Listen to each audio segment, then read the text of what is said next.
Glória a Deus. Irmãos queridos, na semana passada a pastora Rovena pregou sobre as pelejas que nós herdamos dos nossos antepassados.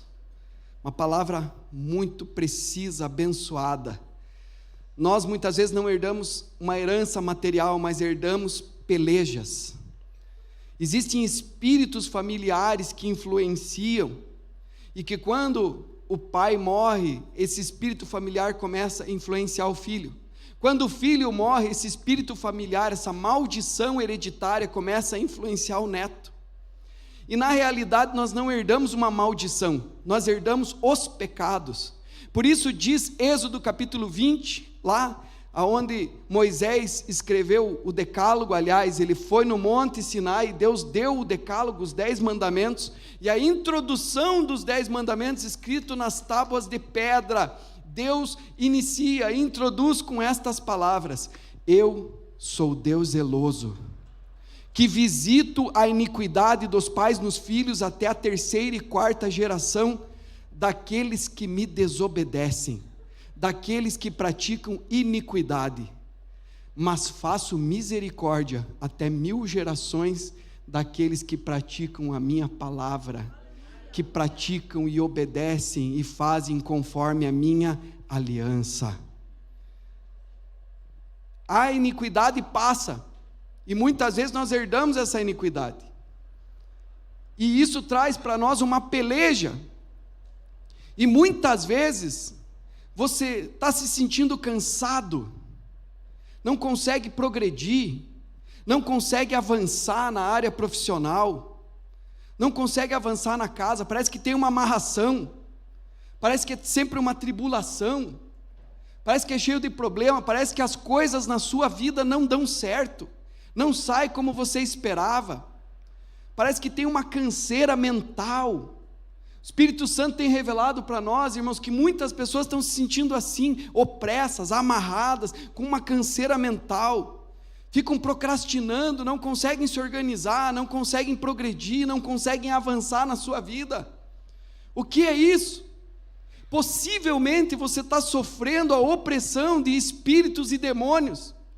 Pode ser que sejam espíritos familiares, que você herdou dos teus antepassados, uma maldição. Pode ser que seja uma macumba, uma feitiçaria, pode ser que seja um espírito de inveja, alguma coisa que foi tramada contra a tua vida e você não sabe, e você não tem como se defender. Mas a Bíblia diz, irmãos, que o Senhor Jesus nos libertou destas coisas, e em Cristo Jesus nós somos mais do que vencedores. Então nós precisamos identificar os espíritos contra os quais estamos lutando, para que a nossa luta não seja contra a carne e o sangue, porque muitas vezes nós nos pegamos brigando contra a carne e sangue, dentro da casa, no seio da família, é só contenda, é só rixa, é só inveja, é só competição, é só luta, é só confusão, parece um ciclo interminável de luta, de contenda, de confusão, e às vezes a gente olha e pensa assim: nossa, mas é tão fácil resolver, nossa, mas por que não consegue? Porque tem um espírito, tem um demônio agindo ali dentro daquela casa, um demônio de contenda, um demônio de rixa. Isso aconteceu lá no Antigo Testamento, já na primeira família, na família de Adão. Depois que Adão caiu, os irmãos sabem, Caim matou Abel. Por que matou Abel? Por causa de inveja, por causa de rixa, por causa de competição. E esse espírito veio sendo transmitido de geração em geração na humanidade, e até que chegou nos filhos de Abraão. Os irmãos conhecem a história que a pastora pregou na semana passada, Jacó e Esaú. O Jacó já nasce agarrado no calcanhar do irmão, já tem um espírito de contenda, de competição dentro da família, e aí começa toda uma negociata, um negócio lá, umas trapaças, umas coisas,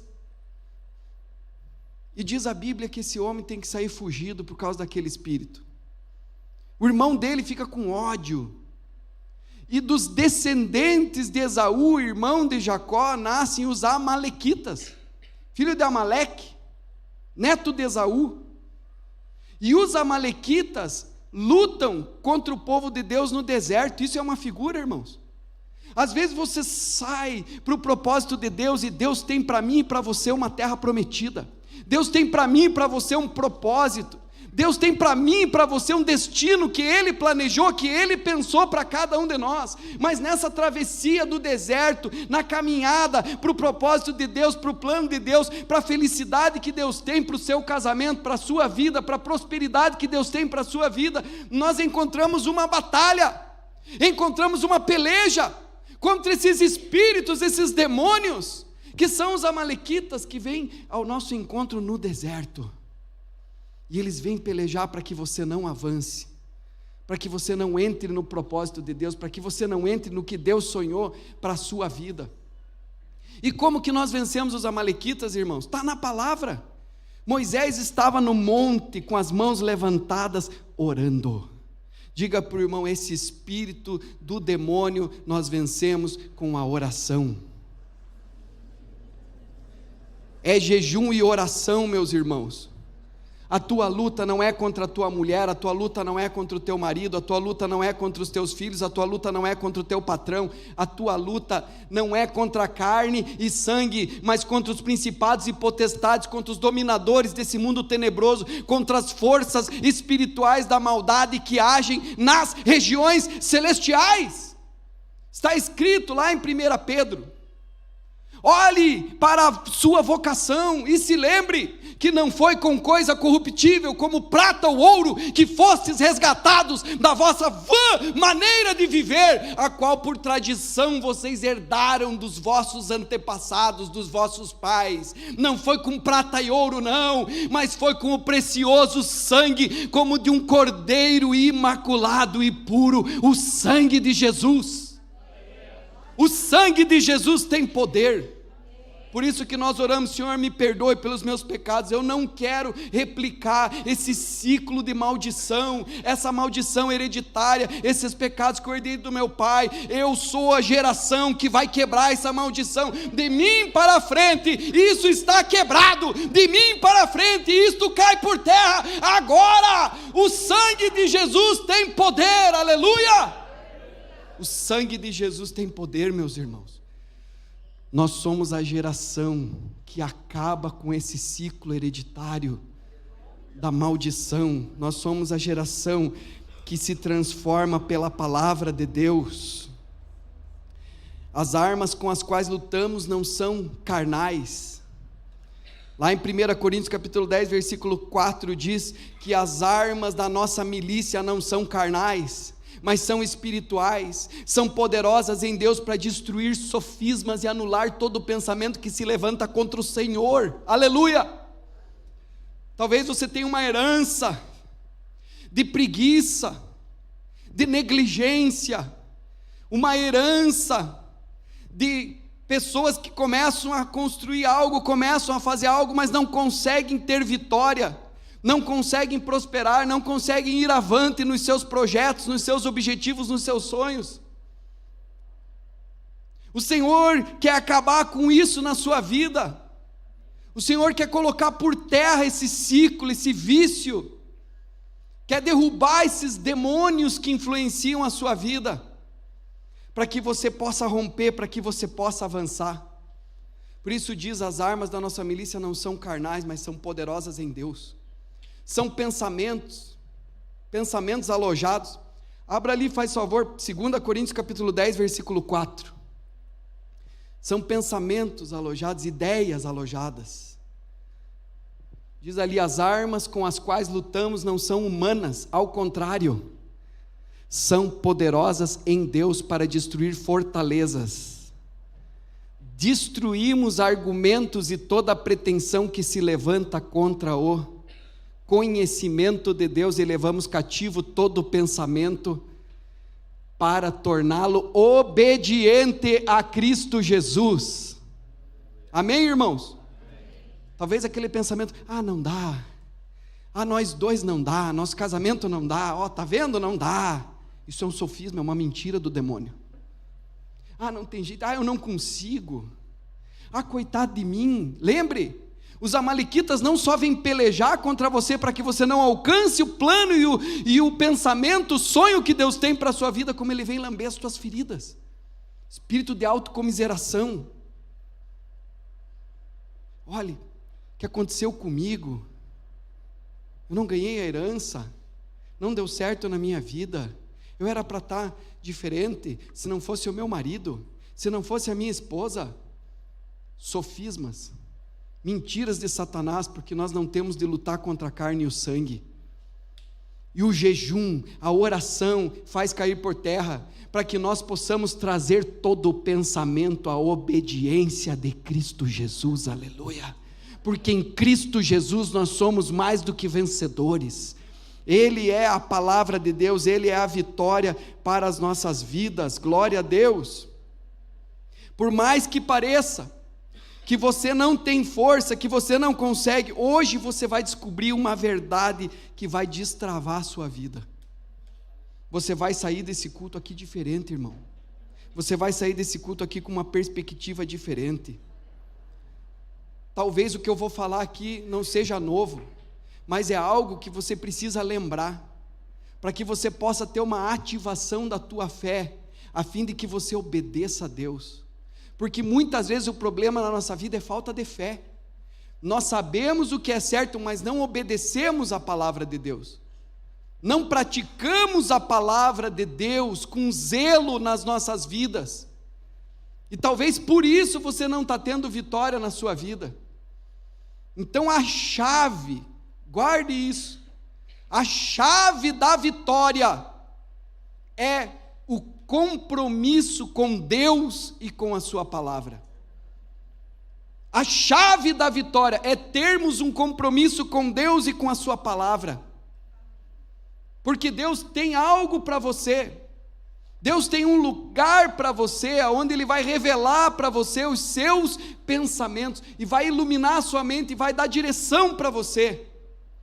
Isaías capítulo 55, versículo 8 diz assim: porque os meus pensamentos não são os vossos pensamentos, nem os vossos caminhos os meus caminhos, diz o Senhor, porque assim como os céus são mais altos do que a terra, assim são os meus caminhos mais altos do que os vossos caminhos, e os meus pensamentos mais altos do que os vossos pensamentos. Os planos de Deus sobre a sua vida são maiores do que você imagina. Guarde essa frase, guarde no seu coração. Os planos de Deus sobre a sua vida são maiores do que você imagina.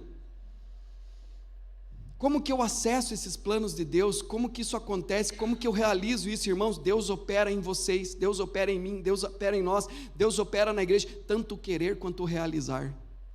Quando nós começamos a comungar com o Espírito de Deus, ouvir a palavra de Deus, buscar a palavra de Deus, o Espírito de Deus começa a contagiar o nosso espírito e transmitir para nós a vontade de Deus. E Ele não só gera em nós um querer, como também Ele nos leva a realizar aquilo que Ele está revelando. A capacidade de alguém realizar algo extraordinário para Deus começa em seu espírito e em sua mente. Repita comigo isso: a capacidade de alguém realizar algo extraordinário começa em seu espírito e em sua mente. Deus, o Espírito de Deus testifica com o nosso espírito e a nossa mente fica sabendo. E muitas vezes é assim que acontece, você sabe, mas você não sabe como sabe, mas você sabe. Uma ideia gerada em você, uma inspiração, algo novo, algo diferente, algo poderoso, e você tem convicção, você tem fé, porque o Espírito de Deus testificou com o teu espírito, e você sabe que foi de Deus, e você sabe que veio de Deus, e você sabe que você pode andar naquela palavra que vai dar certo, que vai ser uma bênção. Filipenses 4:8 diz assim: finalmente, irmãos, tudo que é verdadeiro, tudo que é respeitável, tudo que é justo, tudo que é puro, tudo que é amável, tudo que é de boa fama, se há alguma virtude, se há algum louvor, seja isto o que ocupe o vosso pensamento. Por quê, irmãos? Porque quando nós nos alimentamos do Espírito de Deus, da palavra de Deus, e nós temos uma palavra rema compartilhada todos os dias no nosso TSD, na presença do Senhor, o que alimenta a tua mente e produz o teu padrão de pensamento, e o que produz o teu padrão de pensamento é a sede das tuas ações, a sede da tua vida, e nós criamos através do nosso pensamento, da nossa imaginação, porque primeiro, antes de existir, era uma imaginação. Hebreus capítulo 11, versículo 1 diz que a fé é a certeza das coisas que se esperam, e o firme fundamento daquilo que nós não vemos. Por isso a palavra do Senhor diz que nós não andamos por vista, nós andamos pela fé. O que é a fé? A fé é a imaginação, porque eu não tenho ainda, eu não estou vendo ainda, mas eu ando por uma imaginação, por uma visão, que eu posso fechar os olhos, mas eu continuo imaginando, eu vejo aquilo, então eu posso andar naquilo, porque o Senhor gerou aquilo, aquela palavra em mim, e aquela palavra é assertiva, é certa, e eu posso andar nela, porque eu sei que o Senhor opera tanto o querer quanto o realizar, aleluia. Está escrito, irmãos, que Deus é poderoso para fazer muito mais do que pedimos ou pensamos, segundo o poder que em nós opera, mas nós precisamos aprender a usar a nossa fé. E usar a nossa fé diz respeito a ter compromisso com Deus e compromisso com a sua palavra. É um compromisso que nós precisamos desenvolver com Deus. Jesus é a palavra de Deus. E o Verbo estava com Deus e o Verbo se fez carne e habitou entre nós. Quando alguém tem um encontro com Deus, um encontro com Jesus, um encontro com a palavra transforma a sua vida. A palavra te liberta. Conhecereis a verdade e a verdade vos libertará. Se Cristo vos libertar verdadeiramente, sereis livres. E é assim que nós nos libertamos desses demônios que querem impedir o nosso progresso, desses amalequitas. 1 Pedro capítulo 1, versículo 18 e 19 diz: pois vocês sabem que não foi por meio de coisas perecíveis como prata ou ouro que vocês foram redimidos da vossa maneira vazia de viver, transmitida por seus antepassados, mas pelo precioso sangue de Cristo, como de um cordeiro sem mancha e sem defeito. Se Cristo vos libertar verdadeiramente, sereis livres. Agora eu pergunto para os irmãos nessa noite: como está a sua vida, irmão? Como está a sua vida? Você está satisfeito com os resultados da sua vida? Você está satisfeito com a frutificação da sua vida, com o que a sua vida está produzindo para a sua família, para a sua casa, no seu trabalho, para a sociedade, para Deus? Como está a sua vida? Você está satisfeito? Quero falar sobre Pedro. Pedro estava pescou a noite inteira e os negócios não iam bem para Pedro. Pedro não pegou nada, nem um peixe sequer. E pela manhã, fatigado, cansado, como muitos de nós, que estão desorientados, sem uma direção de Deus, sem uma palavra de Deus para a sua vida, sem uma inspiração divina para a sua vida. Pedro estava ali frustrado, como muitos nessa noite, aqui nesse lugar, estão frustrados, não estão contentes com a vida que estão vivendo. Mas Deus tem uma palavra para você nessa noite. Isso não precisa continuar assim, não precisa continuar dessa maneira. E Pedro estava ali sentado, limpando as redes, cansado, desanimado, cabisbaixo. Mas naquele dia ele teve um encontro com Jesus. Naquele dia Jesus chegou no barco de Pedro. E Jesus é a palavra, irmãos. A própria palavra de Deus. E a única coisa que você precisa para mudar a sua vida é de Jesus. A única coisa que você precisa para transformar a sua vida é da palavra de Deus. E a palavra se manifestou ali e disse assim: Pedro, afaste um pouco o barco, porque eu quero usar o teu barco. E Pedro autorizou, o barco era de Pedro. E Pedro disse: entre, Senhor. Afastou o barco e ficou ali ouvindo a pregação. Irmãos, nós não temos o registro dessa pregação. A Bíblia não traz o esboço do que Jesus pregou nessa ocasião. Mas o mais importante é que nós temos a revelação da palavra. Pedro estava ali sentado ouvindo a palavra pregada pela palavra. Esse talvez foi um dos maiores pregações da história da humanidade, porque a própria palavra estava pregando a palavra viva de Deus estava ali, a palavra rema de Deus estava ali, e é dessa palavra que eu estou falando para você. Nós não temos o registro do que Jesus ensinou naquela ocasião, mas a palavra entrou na vida de Pedro, e quando a palavra entra na vida de alguém, quando a palavra entra na sua vida, quando a palavra entra na vida da sua família, a palavra transforma, aleluia, e você se torna a própria manifestação e revelação da palavra, do que a palavra faz na vida de uma pessoa. Depois de pregar aquele sermão, Jesus olhou para Pedro e disse assim: Pedro, afasta esse barco, vamos para águas profundas.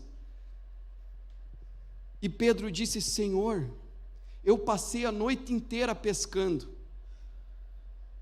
Imagine, irmãos, um homem cansado, a noite inteira jogando rede, puxando rede, em pé, remando, pescando no mar, e agora ele está ali, já de dia, fez uma vigília inteira, a noite inteira pescando, não pegou nada.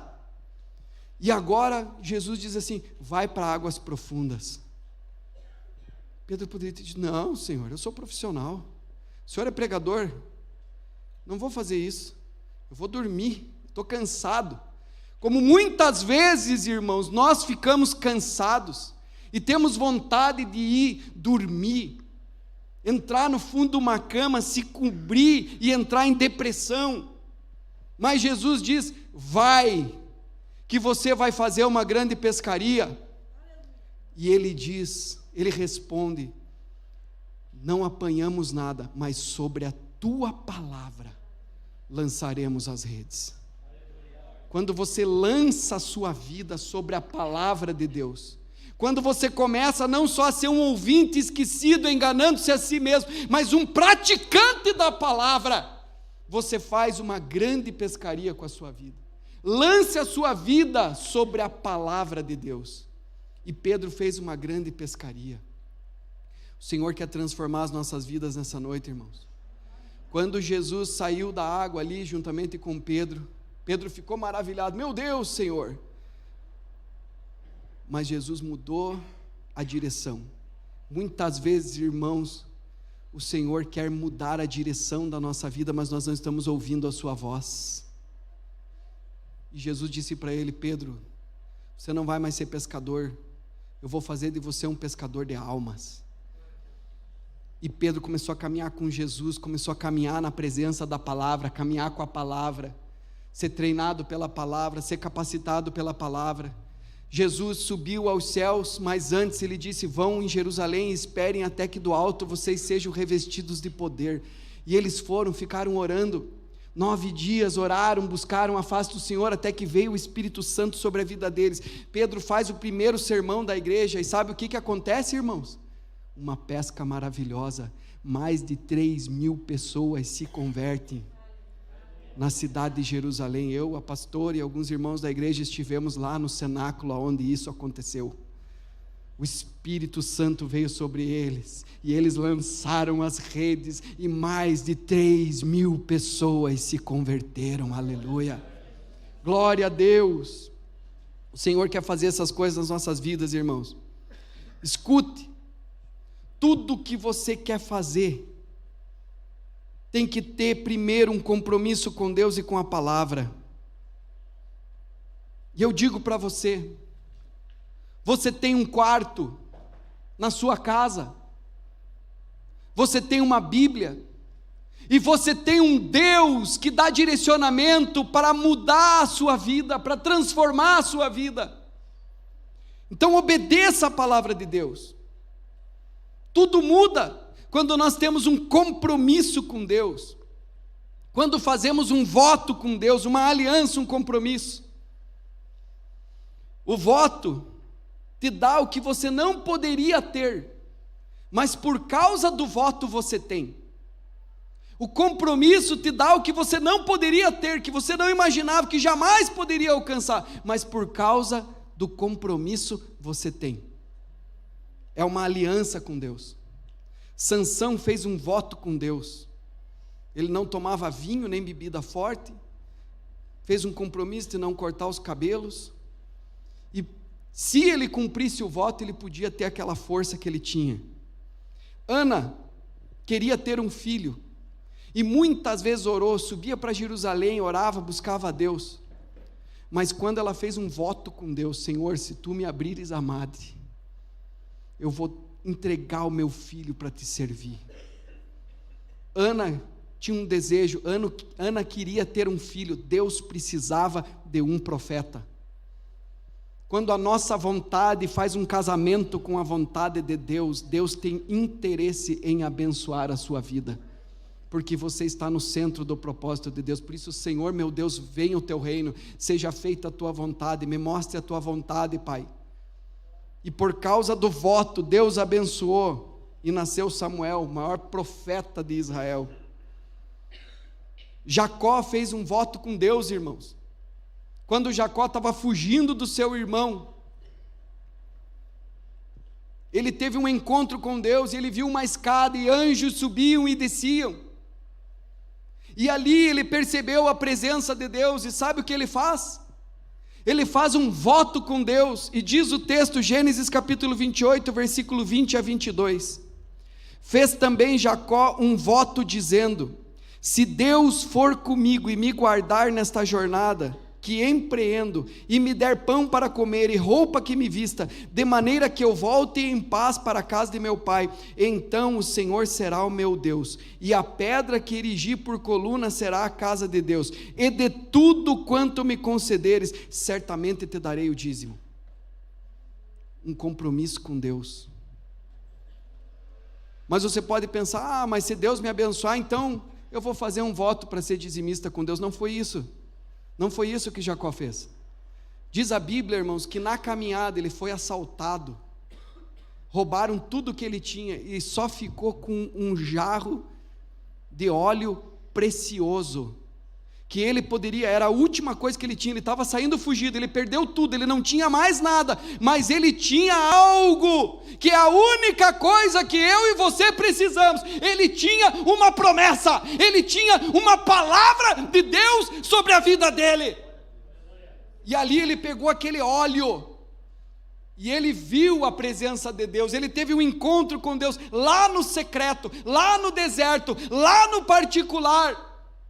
Ele viu Deus, e ele fez um voto, ele pegou aquele jarro e ele quebrou, e ungiu uma pedra, e fez um altar, e depois que ele ofertou aquilo que era tudo que ele tinha naquela ocasião, que ele poderia trocar e se manter por mais uma semana ou duas, mas ele usou a fé, e ele disse: está aqui, Senhor. Ele selou o voto com a oferta, e aí ele disse: não tenho nada, Senhor, mas se tu me abençoares nessa jornada e me deres pão, tudo que eu receber eu vou dar o dízimo.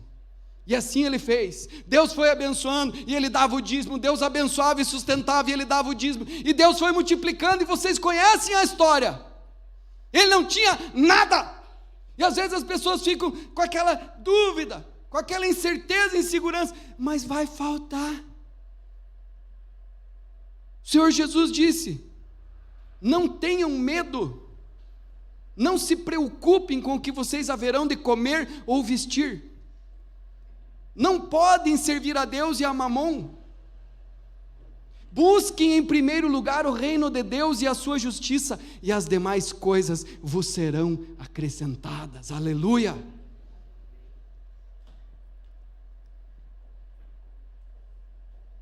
Um compromisso, um voto com Deus, irmãos. Salmo 119, versículo 105 a 106, diz assim, e essa foi uma palavra que Deus me deu, num dos momentos mais angustiosos e difíceis da minha vida, que eu fui mais provado, e eu não sabia o que fazer, eu estava numa escuridão total, e aos meus olhos eu dizia assim: não tem mais jeito, o que eu vou fazer agora?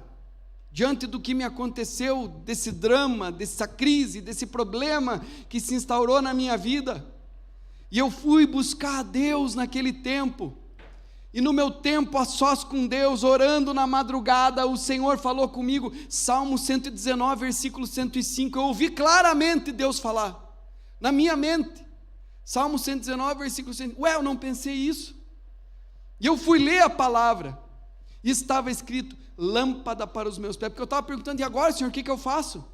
Lâmpada para os meus pés e luz para o meu caminho é a tua palavra. Você não está conseguindo ver lá longe, mas vai iluminando os pés e vai fazendo o que eu te mando, vai fazendo o que eu te oriento, vai fazendo o que eu te dirijo.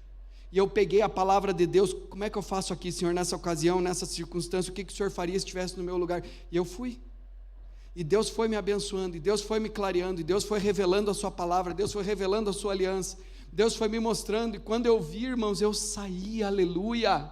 Por isso diz a Bíblia, se passares pelo fogo, o fogo não vai te queimar, se passares pelas águas, você não vai ficar afogado, submergido, porque eu sou o teu Deus, eu estou contigo por onde quer que andares, aleluia.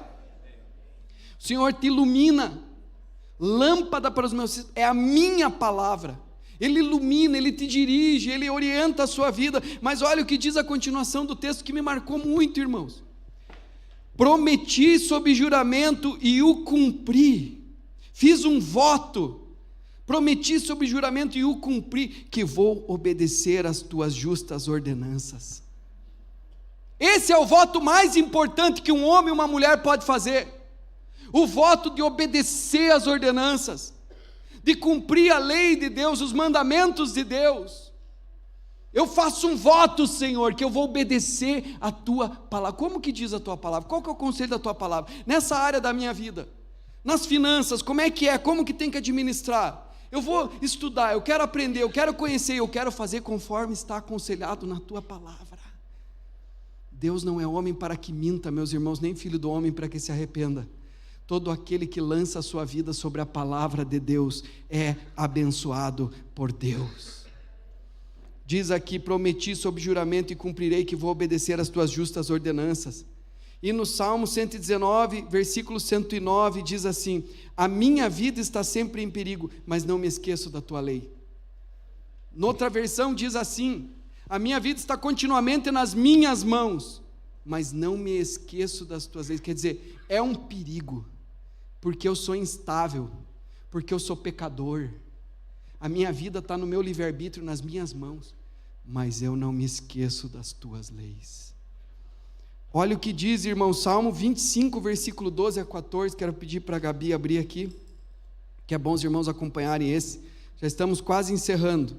Salmo 25, versículo 12 a 14 diz assim, ao homem que teme ao Senhor, Ele o instruirá no caminho que deve escolher, na prosperidade repousará a sua alma, e a sua descendência herdará a terra. A intimidade do Senhor é para os que o temem, aos quais Ele dará a conhecer a sua ordenança, a sua aliança. Aos quais Ele dará a conhecer a sua aliança. O que é isso, irmãos? Se você tem um compromisso com Deus, o compromisso é a chave. Diga para o irmão que está aí do seu lado, o compromisso é a chave.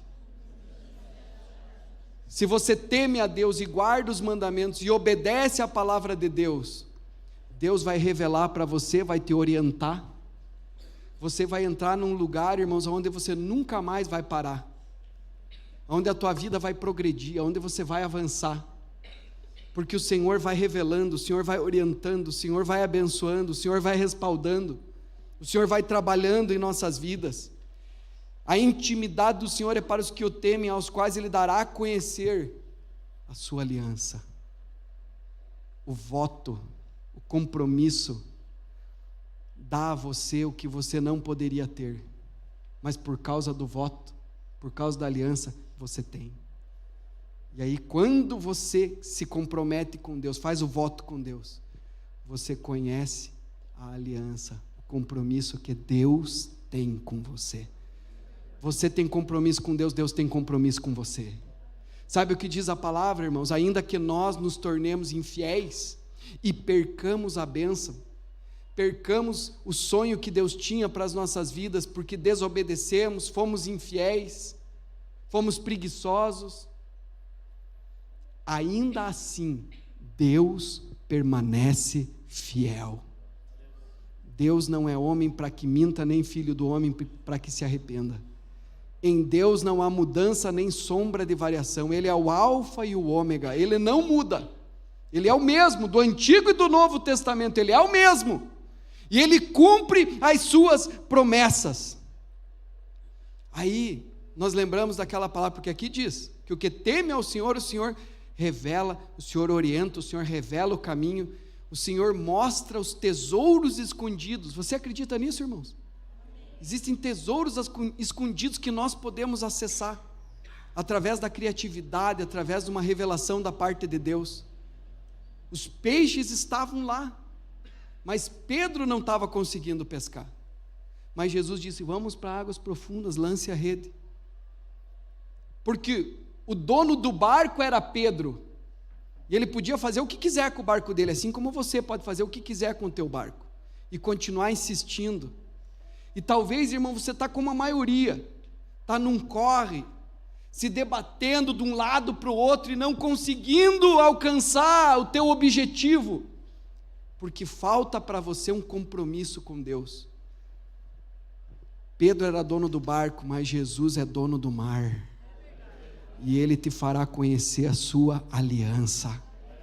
O compromisso faz a gente alcançar aquilo que nós não podíamos, mas por causa do compromisso, por causa do voto, você alcança. Em João capítulo 15, versículo 1 a 10, Jesus fala sobre isso, quando Ele diz, 12 vezes Ele fala a palavra permanecer em mim. Isso é compromisso, porque não adianta sair daqui, eu vou fazer, vou me comprometer, segunda-feira, terça-feira, quarta-feira, quinta-feira já desiste. Diga misericórdia, irmão. O compromisso faz a diferença. W.H. Murray escreveu algumas linhas que falam de forma impressionante a respeito do compromisso. Preste atenção. Existe uma verdade fundamental em relação a todos os atos de iniciativa e de criação. Escute bem. Existe uma verdade fundamental em todos os atos de iniciativa e de criação, cujo desconhecimento acaba sepultando, o desconhecimento dessa verdade acaba sepultando, enterrando incontáveis ideias e planos esplêndidos no momento em que o indivíduo se compromete de fato. Preste atenção. No momento em que o indivíduo se compromete de fato, a providência, a provisão também se põe em movimento. Uma cadeia de eventos brota da decisão, provocando todo tipo de incidentes invisíveis, confluências e ajuda material em favor do indivíduo que nenhum homem imaginaria que surgiria em seu caminho. Você sabe o que significa a palavra providência? É porque Deus coloca a fé na tua mente, e aí você tem uma visão. Visão é diferente de vista. Vista eu olho com os meus olhos, visão é algo que eu não vejo com os olhos, mas eu creio, imagino que pode acontecer, que vai acontecer, que eu vou conseguir, que eu vou chegar lá. E Deus coloca a visão na tua mente, isso é fé. Por isso que a fé está intimamente ligada com o compromisso, porque uma pessoa que sabe usar a fé é uma pessoa que anda no compromisso, que anda numa visão, e ela persevera na visão, ela caminha na visão, e Deus coloca isso. E quando Deus te dá uma palavra, quando Deus te dá uma rema, você anda na visão, e a providência, que significa pró, em favor da vidência, daquilo que Deus plantou na tua mente, no teu imaginário, da onde o Senhor quer te levar, da onde você vai chegar, do que você vai fazer na vida. A provisão, a mesma coisa, pró a visão. Ele começa a providenciar tudo para que aquilo aconteça, porque Deus opera em vós, tanto o querer quanto o realizar. Amém, meus irmãos? Até na história secular é assim. A gente vê muitos exemplos na história secular de pessoas que tinham um compromisso e uma visão, e eles creram. Benjamin Franklin, Cristóvão Colombo, Henry Ford, Madame Curie, que inventou o rádio, Abraham Abraham Lincoln tentou legislatura estadual, perdeu. Tentou montar um negócio, faliu, levou 17 anos pagando dívidas. Tentou concorrer para o Congresso, foi derrotado. Disputou o Senado dos Estados Unidos, perdeu. Mas no fim se tornou presidente dos Estados Unidos da América. Lincoln podia ter desistido, mas ele estava comprometido com a visão. Apóstolo Paulo, você vai ser missionário.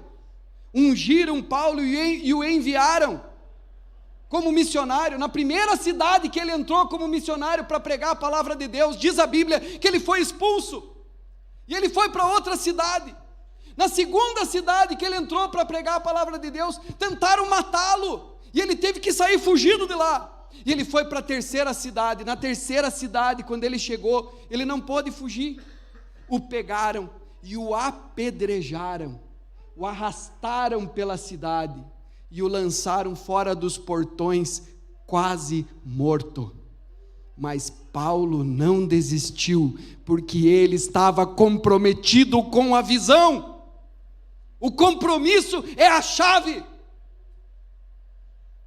Quem foi o apóstolo Paulo, irmãos? Ele evangelizou praticamente toda a Europa e a Ásia, plantou igrejas, sem internet, sem redes sociais, sem televisão. A chave abre a porta da vitória, a chave é o compromisso. Digo para os irmãos, nenhuma dose de genialidade, de talento, de astúcia ou de contatos certos, de network, pode produzir o fruto do sucesso sem que você tenha um verdadeiro compromisso com Deus e com a sua palavra, com a visão, com a fé. Muitas vezes a genialidade até prejudica, irmão, sabia disso? Existem muitas pessoas que têm genialidade, são muito inteligentes, então ele tem facilidade, aí ele nem estuda. Chega um dia antes da prova, ele dá uma olhadinha, vai lá matar pau. Mas pessoas esforçadas vão muito além, porque tem compromisso.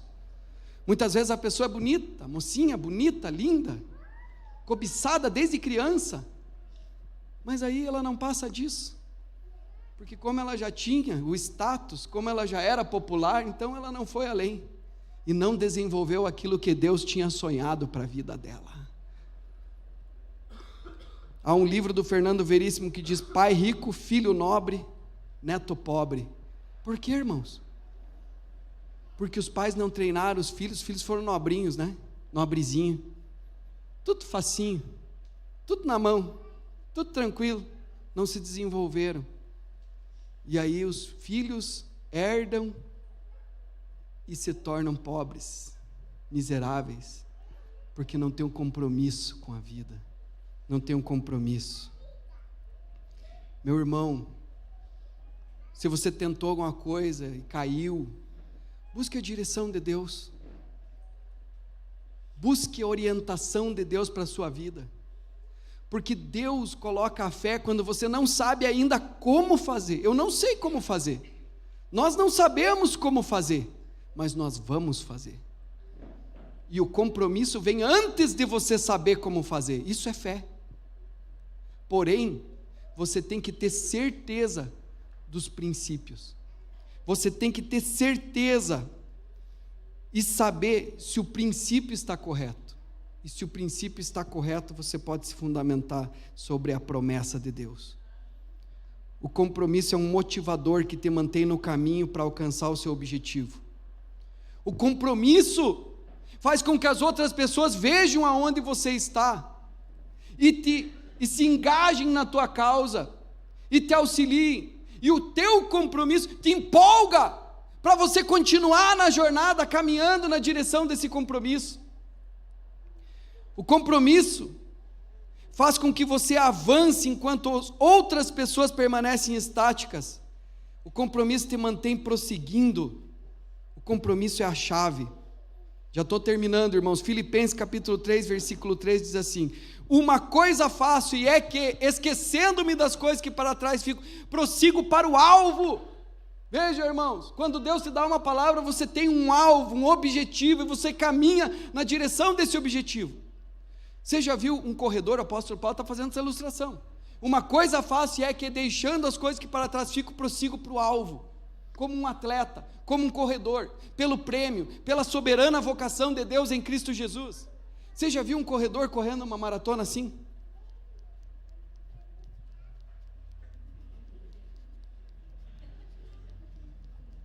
Já viu isso, irmão? Se você vê isso, você vai dizer assim: olha lá o cara no meio da maratona, é um biruta, é um louco. Por quê, irmãos? Porque a gente avança para frente, corre para o alvo, corre com objetivo. Isso é fé, a certeza das coisas que se espera, o firme fundamento daquilo que nós não vemos. Não desista, tente de novo, com mais sabedoria agora, com mais empenho agora, com mais energia agora, com mais garra agora, com mais fé agora. Vá de novo, vá na direção de Deus agora, vá com uma palavra de Deus agora. 1 Coríntios capítulo 9, versículo 24 a 27, e eu encerro.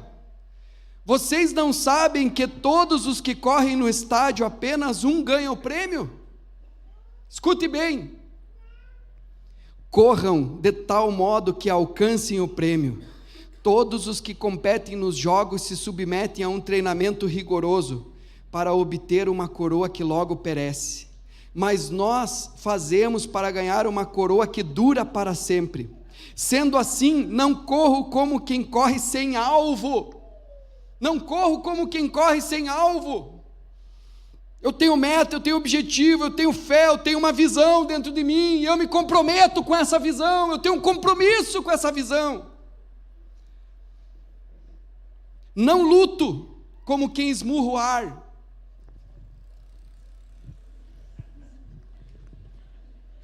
Diga misericórdia, irmão. Mas esmurro o meu próprio corpo. Aqui não é ficar se esmurrando, é no sentido, não sou bonzinho com a minha carne. A minha carne quer ir para o barzinho e ficar tomando cerveja. A minha carne quer ficar sentado no sofá, comendo biscoito e maratonando série. Não, eu vou me capacitar, eu vou ler, eu vou estudar, eu vou buscar a Bíblia, vou buscar a palavra de Deus, vou fazer curso, vou pedir para Deus o que Deus tem para mim, vou fazer jejum, vou fazer oração, vou buscar a face de Deus, esmurro o meu corpo e faço dele meu escravo. Não é você que tem que servir a sua carne, o seu corpo, fazer a vontade dele, os caprichos dele, dar a ele o que ele quer, não. Isso faz mal para ele. Faça do teu corpo teu escravo. Tu é meu escravo e tu vai me levar aonde Deus quer que eu vá. Tu vai me levar aonde Deus quer que eu chegue. Aleluia. Essa é a disciplina espiritual do crente, irmão. Por isso nós oramos, por isso nós jejuamos, por isso nós subjugamos o nosso corpo e o reduzimos à escravidão. Por isso nós apresentamos o nosso corpo como sacrifício vivo, santo e agradável a Deus, que é o nosso culto inteligente, a nossa fé racional, inteligente. Para quê, pastor? Para que experimenteis qual seja a boa, perfeita e agradável vontade de Deus, aleluia! Hoje termina o tempo, irmão, da tua diletância, de você ficar só olhando e querendo e desejando, e não alcançar aquilo que Deus tem para você, aleluia! Os pensamentos de Deus são mais elevados do que os vossos pensamentos. Os pensamentos de Deus são muito maiores e vão muito além do que você possa imaginar ou pensar, aleluia. Vamos nos pôr em pé, amada igreja. Deus está aqui. O Senhor vai dar direção para você. O Senhor vai quebrar o ciclo da maldição hoje. O Senhor vai destravar a sua vida hoje. A sua vida nunca mais vai ser a mesma. Depois desse compromisso, desse voto que você mesmo vai fazer com Deus. Chega de buscar a Deus mais ou menos, chega de buscar a Deus de mentirinha, de praticar a palavra de Deus pela metade, de querer fazer do teu jeito, insistir que do teu jeito dá certo. Não dá certo, é do jeito de Deus que dá certo. O que teme a Deus, Deus revela, Deus abençoa e mostra a sua aliança. Diz a palavra, então faça prova de mim, diz o Senhor, se eu não vou mostrar a minha aliança, se eu sou ou não sou na tua vida. Feche os teus olhos. Em nome de Jesus.